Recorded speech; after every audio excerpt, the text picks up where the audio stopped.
अल्लामा जलाली साहब का ख़िताब मैं अपनी जगह पर भी कहा करता हूँ। मेरी मुलाकातें नहीं होती, आपको पता है, कभी मुलाकात हो जाती है। मैं अपनी जगह भी तज़किरा करता हूँ कि अल्लामा जलाली साहब का ख़िताब पुरमग़ज़ भी है, पुरकैफ़ भी होता है और दलाइल से भरपूर होता है। और फिर सबसे बड़ी बात जो मैंने अभी देखी है और पहले भी एक आध मरतबा हम इकट्ठे एक प्रोग्राम में शरीक हुए थे कि आपके ख़िताब में जलाल भी होता है, जज्बात भी होते हैं, लेकिन हर बात हर सुनने वाले को बखूबी समझ आती है। ये वो बात है जिसकी आज हमें बड़ी ज़रूरत है। हमारे दोस्त जज्बाती तकरीरें करते हैं और सुनने वाले को कोई पता नहीं चल रहा कि क्या कह रहे हैं। नाराज़ ना होना, खुद मेरा बेटा भी इसी मैदान में है। जब आप ज़ोर से बोलेंगे और जज्बात से करेंगे, अगले को बात ही नहीं समझ आएगी। अब मेरे कानों की प्रॉब्लम है, मुझे बात नहीं समझ आती, लेकिन अल्लामा जलाली साहब की एक एक बात मुझे समझ आई। एक तो मैं ये अर्ज़ करूँगा आप हज़रात से, जज्बात में ज़रूर तकरीरें करें, लेकिन मकसद भी तो सामने रखें। रगड़ा ही तो नहीं देना है, किसी को समझाना भी तो है। दूसरी बात यह है, अल्हम्दुलिल्लाह, ये हमारे लिए आले सुन्नत के लिए अल्लामा साहब की ज़ात काबिल फ़ख्र है। मैं इनके मुँह पर नहीं कहता, मैं अपने क्लास में भी कहा करता हूँ। हमारा नज़रियाती कौंसिल का एक सेमिनार था और तमाम मकातब फ़िक्र के उलमा उसमें मौजूद थे। अल्लामा साहब से, जलाली साहब से भी टाइम, और मुझे हमारे एक दोस्त जो नज़रियाती कौंसिल में, उन्होंने फ़ोन किया कि आप भी जलाली साहब से सिफारिश करें कि इस प्रोग्राम में ज़रूर आएँ। तो मैंने, शायद आपको याद होगा, मैंने फ़ोन भी किया और अर्ज़ किया, आप तशरीफ़ लाए।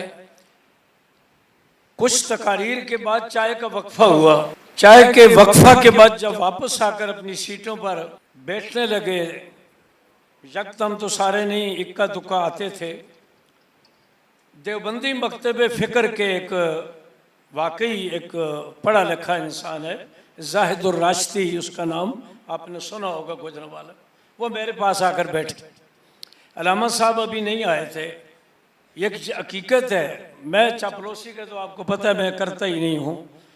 उसने कहा कि यार, आप लोगों को अल्लामा नूरानी के बाद अल्लाह ताला ने अशरफ आसद जलाली साहब की शक्ल में एक अजीम इंसान अता फरमाया।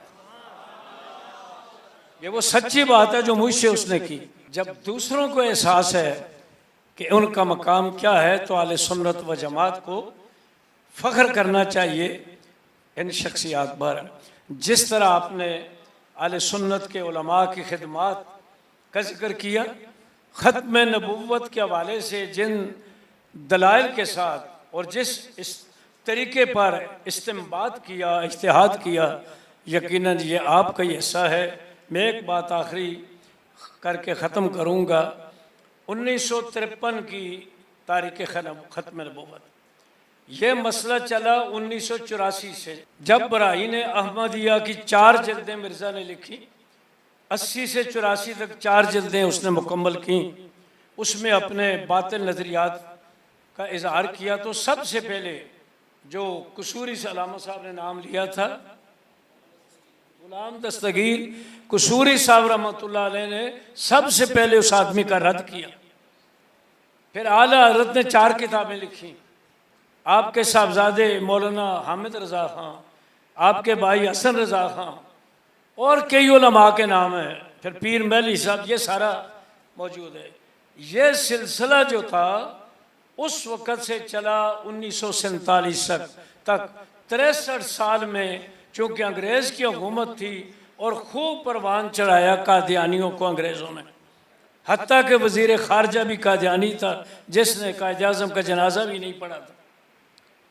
इसके बाद हमारे उलमा ने जब पाकिस्तान आज़ाद हो गया, काम शुरू किया। मैं 1953 की एक शख्सियत के हवाले से बात करके बात ख़त्म करता हूँ। 1953 की जब तहरीक हुई है, मैं 6 साल का था और मुझे याद है मेरे वालिद साहब ने अपने गांव में मानसरा ज़िला में बहुत बड़ा प्रोग्राम कराया था। देवबंदी, बरेलवी, मौली गुलाम ओस हज़ारवी वगैरह ये सब आए थे उसमें। और फिर 74 की तारीख का भी मैं शाहिद हूँ, बादशाही मस्जिद का जलसा, मुस्लिम मस्जिद का, और ये सारे। 53 की जो तारीख थी, मैं रात को 10 बजे तकरीबन सो जाता हूँ, सुबह 3:15 उठ के लिखना शुरू करता हूँ। मैं सोने लगा था, लेकिन जब मैंने साकिब रज़ा कादरी साहब की किताब ख़त्म नबूवत और नवाए वक्त मेरे पास है, मैंने उसको पढ़ना शुरू किया।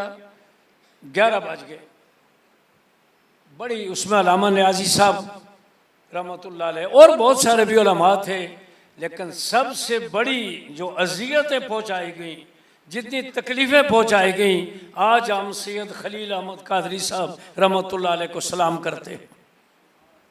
उनके वालिद साहब जिन्होंने आधी तफसीर जेल में लिखी, मौलाना अब्दुल साहब रहमतुल्लाह अलैह, वो सखर जेल में थे। आपको किले के अंदर 3-3 घंटे हाथ खड़े करा के और टांगे चौड़ी करा के, सिपाही खड़ा था, हाथ नीचे ना कर सके, एक सिपाही की ड्यूटी ख़त्म होती, दूसरा आता, इस तरह खड़ा किया। लेकिन उस मर्द मुजाहिद ने उनको जेल फांसी की सज़ा का भी हुक्म गया, अल्लामा न्याज़ी साहब को भी हो गया, बाद में यह तब्दील हो गया। लेकिन वो जो कुर्बानियाँ थीं, सखर जेल में अल्लामा अबुल सनात साहब को खबर मिली कि आपके बेटे को कत्ल कर दिया गया है। आपने फरमाया अल्हम्दुलिल्लाह, मेरा बेटा नामूस रिसालत और ख़त्म नबूवत पर कुर्बान हो गया। तो मैं इसलिए ये अर्ज़ करना चाहता हूँ, ये वो हमारे बुज़ुर्ग हैं जिस वक्त ये सबसे पहले किताबें लिखी गई हैं, उनमें मुझे किसी और की किताब नहीं नज़र आती सवाए आले सुन्नत व जमात के। ये हमारा फ़ख्र है और इसको आवाम तक पहुँचाने के लिए यकीनन मुझे फरीदी साहब ने जब ये बताया कि हम जलाली साहब को बुला रहे हैं, तो मैंने कहा बहुत अच्छी बात, क्योंकि कौम तक जो बात पहुँचानी है, पहुँचाने वाला इस काबिल भी तो हो, उसके अंदर वो सलाहियतें भी तो हों। तो आज अल्हम्दुलिल्लाह मुझे खुशी हुई, ये प्रोग्राम बहुत कामयाब हुआ। जिस अंदाज में पूरा अहाता किया जलाली साहब ने, अल्लाह ताला इनको सेहत अता फरमाए। हर वक्त दुआ किया करें, इनका साया अहले सुन्नत वल जमात पर कायम रखे। जिन दोस्तों ने ये प्रोग्राम किया, अल्लाह उनको इसकी जाए अजीम अता फरमाए।